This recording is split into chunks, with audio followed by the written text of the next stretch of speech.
Dictation शुरू होगा 10 second बाद।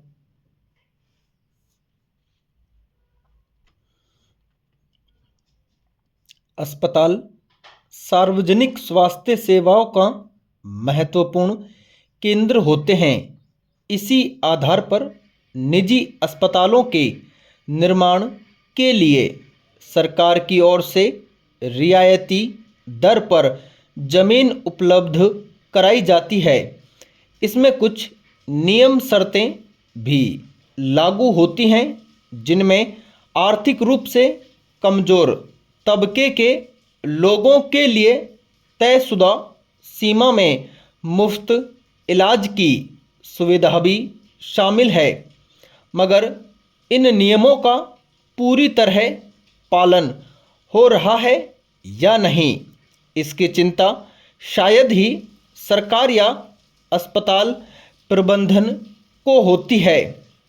यही वजह है कि सर्वोच्च न्यायालय ने हाल ही में देश की राजधानी दिल्ली के 51 अस्पतालों को नोटिस भेजकर नियमों का पालन नहीं करने पर कारण स्पष्ट करने को कहा है।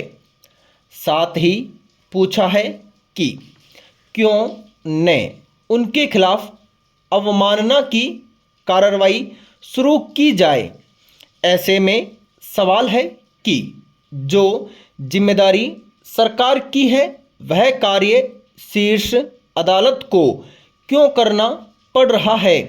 आखिर क्या वजह है कि नियमों की अनदेखी को सरकारी तंत्र में गंभीरता से नहीं लिया जा रहा है। पैरा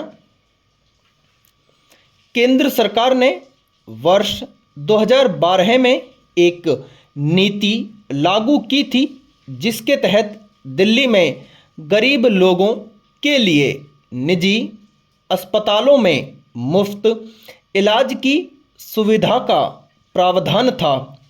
इसके मुताबिक निजी अस्पतालों के निर्माण के लिए इस आधार पर रियायती दर पर जमीन उपलब्ध कराई जाएगी कि उनके आंतरिक रोगी विभाग में कम से कम 10% और बाह्य रोगी विभाग में 25% गरीबों का निःशुल्क उपचार किया जाएगा।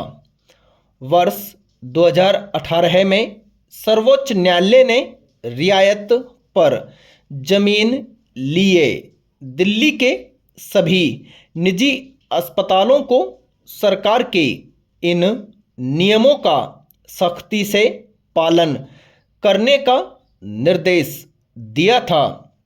इसके बावजूद अगर कोताही बरती जा रही है तो इसके लिए कौन जिम्मेदार है।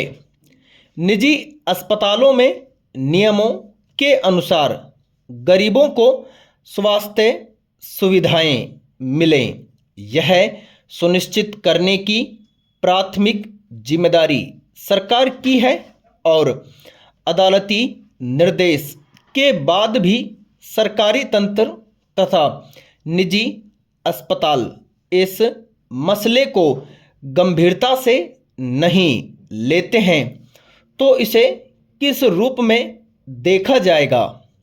ऐसे में जरूरी है कि लापरवाही बरतने वाले अधिकारियों की जवाबदेही तय कर उनके खिलाफ उचित कार्रवाई की जाए, ताकि व्यवस्था पर आम लोगों का भरोसा बना रहे। पैरा नवीन वृत्तियों के अनेक स्वरूप हैं, जिनमें से अच्छाई और बुराई के बीच हमारे दैनिक आचरण संचालित होते हैं।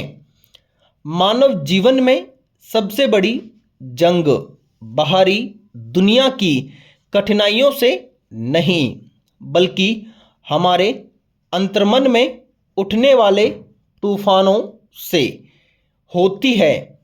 ऐसा देखा जाता है कि सामाजिक क्षेत्र की विभिन्न प्रकार की घटनाओं से उत्पन्न परिस्थितियां प्राय हमारे नियंत्रण से बाहर होती हैं, लेकिन हमारे चेतन मन में छिपी सकारात्मक ऊर्जा इतनी शक्तिशाली है कि वह प्रतिकूल चिंतन धाराओं को अनुकूलता में बदल सकती है। दैनिक जीवन की गतिविधियां हमें बार बार ऐसी स्थितियों में डालती हैं जहां हमारी शक्ति, हमारे साधन, यहाँ तक कि हमारा धैर्य भी जवाब देने लगता है। पर मानव होने का अर्थ ही यह है कि हम उन परिस्थितियों से ऊपर उठने की क्षमता भी रखते हैं जो जिंदगी में सबसे ज़्यादा चुनौतीपूर्ण होती है। बाहरी स्थितियां कभी कभी हमारी सीमाएं बेशक तय कर सकती हैं, लेकिन यह निर्णय हमेशा हमारा होता है कि हम उन परिस्थितियों के प्रति कैसा चिंतन दृष्टिकोण रखते हैं और किस रूप में परखते हैं। पैरा हमारा विवेक यह स्वीकार करता है कि हम दर्द से नहीं टूटते, बल्कि हम बिना उद्देश्य और लक्ष्य के दर्द से टूट जाते हैं। जब हमें ज्ञात होता है कि हमें क्यों जीना है, कैसे जीना है, तो इसका मार्ग हमारा विवेक तय करता है।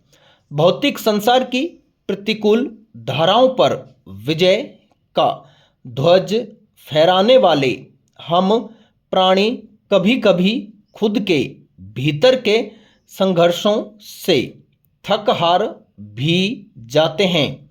मन में संचालित द्वंद्व और संशय कभी अपने किसी काम, निर्णय, अतीत या अनुभव को लेकर अपने को कोसते हैं। किसी पीड़ा का दंश जब मन के किसी कोने में पड़ाव बना लेता है, तो हमारा चेतन मन विवेक के अस्तित्व की गहराई को झकझोरने लगता है।